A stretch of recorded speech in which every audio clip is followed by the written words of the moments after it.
Bom dia, vamos começar hoje nosso devocional com Deus, continuando aqui em Lucas capítulo 1, versículo 39, continuação, que diz assim: o encontro de Maria com Isabel.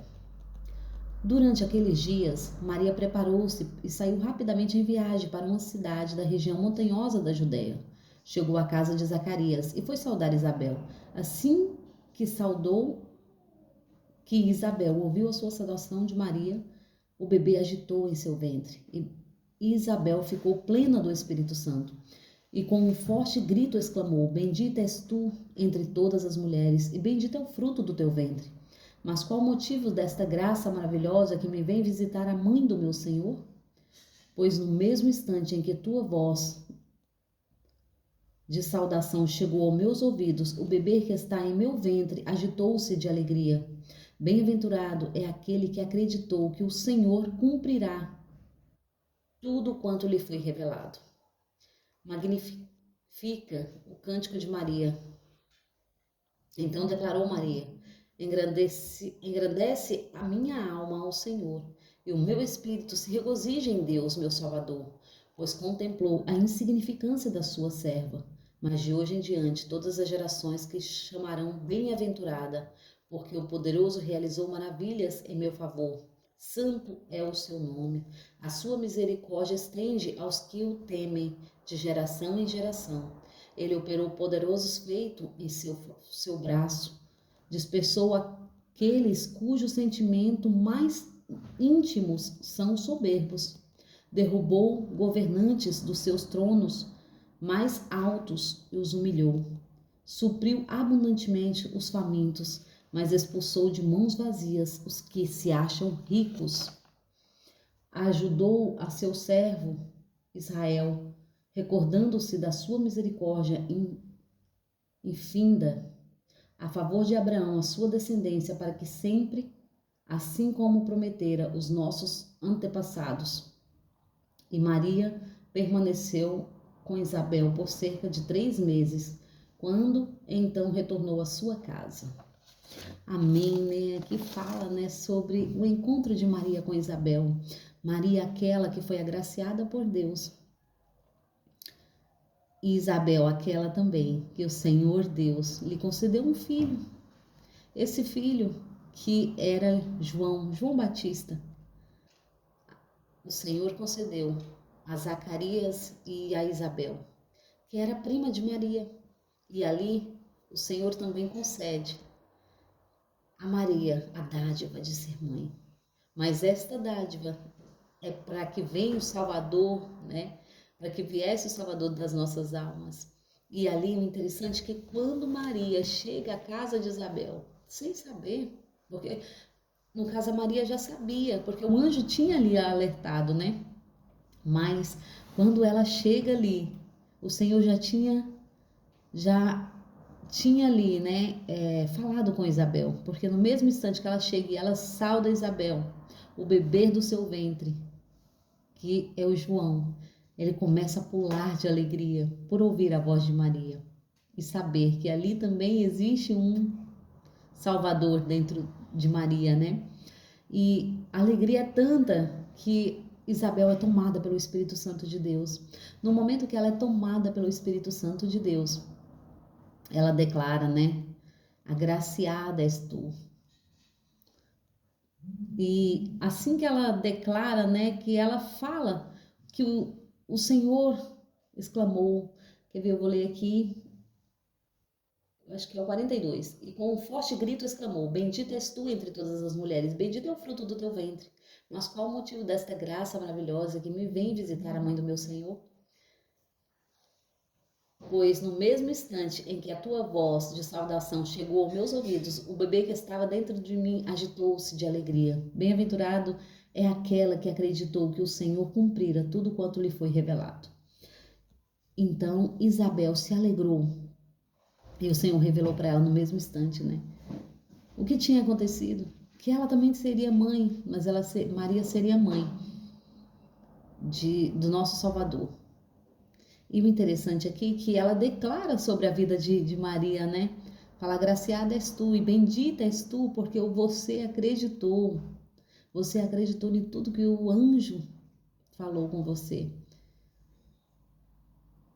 Isso que é importante, né? Muitas vezes na nossa vida nós temos tantas dúvidas, nós duvidamos tanto do agir de Deus sobre nós não acreditamos.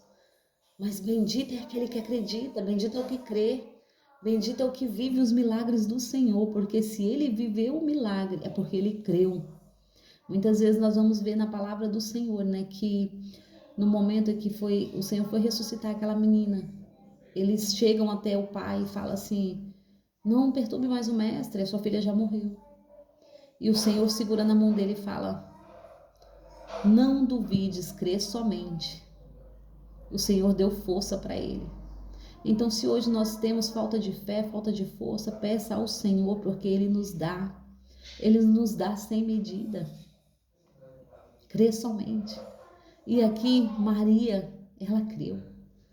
E o milagre aconteceu, né? O Senhor, ela foi mãe de Jesus, porque ela creu. E ela se dedicou a isso, né? Se colocou em disposição de Cristo. Será que nós temos colocado a nossa vida no altar, na presença e falar do Senhor: faça a tua vontade, não a minha. Use a minha vida como tu queres. Porque muitas vezes nós queremos fazer tanto. Ah, Senhor, eu quero esse trabalho, eu quero esta vaga, eu quero esta casa, eu quero este carro. Mas nós esquecemos de perguntar para o Senhor: Senhor, é da tua vontade? É a tua vontade para a minha vida isso? Porque a vontade de Deus ela é boa, perfeita e agradável. Então temos que crer, temos que pedir confiando no Senhor, porque a vontade dele é boa, perfeita e agradável. E aqueles que vivem milagres é os que creu. Aqueles que vivem milagres é o que pede para o Senhor fazer a vontade dele, não a nossa. Esse sim vive o verdadeiro milagre, porque esses põem a vida diante da presença do Senhor e falam: Senhor, usa-me como tu queres. Começa em mim a mudança. Transforma a minha vida primeiro. Então, aquele que coloca a vida no altar e fala para o Senhor fazer a vontade dele, este realmente vive os milagres de Deus, porque ele crê. Ele crê que o Deus que ele serve é Deus do impossível. Então, vamos nesta manhã crer que o Deus que nós estamos servindo é o Deus do impossível, que faz milagre. É o Deus que transforma, que muda. É o Deus que fez o milagre na vida de Isabel. É o Deus que fez o milagre na vida de Maria, lhe concedendo o nosso Salvador. Agraciada és Maria, né? E o que eu achei interessante aqui foi a forma que Maria também, né? Ela fala, em agradecimento, porque o povo estava sofrendo, né? Aqui o povo também sofria, né? E aqui Maria começa a agradecer a Deus, né? Então declarou Maria: engrandecido seja a minha alma ao Senhor, e o meu espírito se regozija em Deus, meu Salvador, pois contemplou a insignificância da tua serva. Mas de hoje em diante todas as gerações que chamarão bem-aventurada, porque o poderoso realizou maravilhas em meu favor. Santo é o seu nome. A sua misericórdia estende aos que o temem de geração em geração. A sua misericórdia estende aos que o temem de geração em geração. Hoje nós temos a misericórdia de Deus, que ela chegou até nós, nos estendeu, né? E aqui Maria ainda declara, né? Derrubou governantes em seus tronos, mas exaltou os humildes. Supriu abundantemente os famintos, mas expulsou de mãos vazias os que se acham ricos. Porque rico não é de riqueza, rico é da presença de Deus. Aquele que tem a presença de Deus, né? Ele é rico da presença. Ajudou a seu servo Israel, recordando-se da sua misericórdia infinita, a favor de Abraão, a sua descendência, e para sempre, assim como prometera aos nossos antepassados. E Maria permaneceu com Isabel por cerca de 3 meses, quando então retornou à sua casa. Aqui, Maria ela agradece a Deus. Até por nós, né, de geração em geração. Então chegou a nossa geração o agradecimento de Maria por minha vida e pela sua. Então vamos fazer, né, uso disso e vamos agradecer a Deus também neste dia tão lindo que Ele nos deu nessa sexta-feira. Que você tenha um dia abençoado, uma sexta-feira abençoada diante da presença do Senhor e um final de semana próspero, próspero de alegria, de bênçãos, infinitamente mais. Amém? Agradeço a todos em nome de Jesus.